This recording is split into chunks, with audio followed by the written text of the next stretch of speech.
ఒక విజయ్ మాల్యా, నీరవ్ మోడీ, అదే అతని పేరేంటి చోక్సీ ఇట్లాంటి వాళ్ళు భారతదేశంలో బ్యాంకుల నుంచి అప్పులు తీసుకుని ఆ తర్వాత ఈ డబ్బుల్ని సదరు ఇన్వెస్ట్మెంట్స్లో కాకుండా దారి మళ్లించేసేసి విదేశాలకు పంపించుకుని అక్కడికి పారిపోయి తలదాచుకుంటున్నారు. వాళ్ళ మీద కేసులు నమోదైన వెంటనే యాక్చువల్గా అప్పుడున్నటువంటి చట్టాల ప్రకారం మనకి అలాగా అప్పు తీసుకున్నోడు విదేశాలకు వెళ్ళకూడదని కానీ విదేశాలకి వెళ్ళనీయకుండా ఆపాలని కానీ లేదు. కోఆర్డినేషన్ కూడా కుదరదు. బ్యాంకులో లోన్ ఇచ్చారు, ఈ బ్యాంక్ అమౌంట్ అందులోకి వెళ్ళిపోయింది, వాడు మళ్ళించింది ఆ బ్యాంక్ కోడ్ కంప్లైంట్ చేస్తే కానీ చర్య తీసుకునే అధికారం దర్యాప్తు సంస్థలకు లేదు.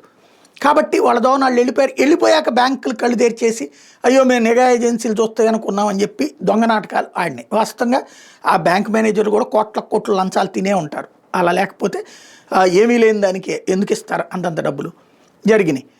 అట్లాగా వెళ్ళిన టైంలో మోడీ సర్కార్కి పెద్ద సమస్య అయింది. అందరూ మీరు దొంగల్ని పట్టుకొస్తానన్నారు, వీళ్ళని వదిలేశారని. చట్ట ప్రకారం అట్లా ఉంది అంటూ అప్పటి నుంచి సీరియస్గా దృష్టి సారించి ప్రపంచంలోని వివిధ దేశాలతో నేరస్తుల అప్పగింత ఒప్పందం, భారతదేశంలో ఎఫ్ఐఆర్ అయినటువంటి ఆర్థిక నేరాలు కావచ్చు, లా అండ్ ఆర్డర్కి సంబంధించినటువంటి నేరాలు కావచ్చు చేసి పారిపోయి వచ్చేవాళ్ళని అప్పగించేటటువంటి ఒప్పందాలు కుదుర్చుకుంది.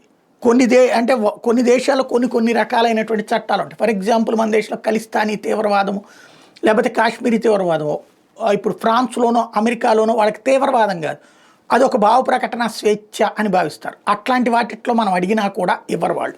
అంటే వాళ్ళ దేశ చట్టాలు మన దేశ చట్టాలకి అనుగుణంగా ఉన్నటువంటి నేరాలు ఏవైతే ఉన్నాయో, హత్యలో లేకపోతే దుర్మార్గపు ప్రవర్తనలో లేదంటే ఆర్థిక పరమైనటువంటి నేరాలు, డబ్బులు ఎగ్గొట్టినయో ఇట్లాంటి వాటిట్లో కొన్ని దేశాల్లో అప్పులు ఎగ్గొడితే కూడా క్రైమ్ కాదు, లైక్ బ్రిటన్ లాంటి చోట్ల. అందుకని విజయ్ మాల్యా అక్కడ దర్జాగా బతుకుతున్నాడు.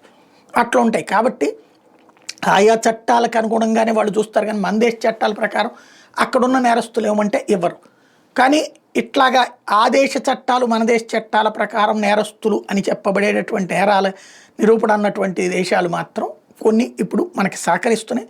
134 మంది ఈ 11 ఏళ్లలో 134 మంది భారతదేశంలో నేరం చేసి పారిపోయి విదేశాల్లో తలదాచుకున్న వాళ్ళని స్వదేశానికి తీసుకొచ్చారు.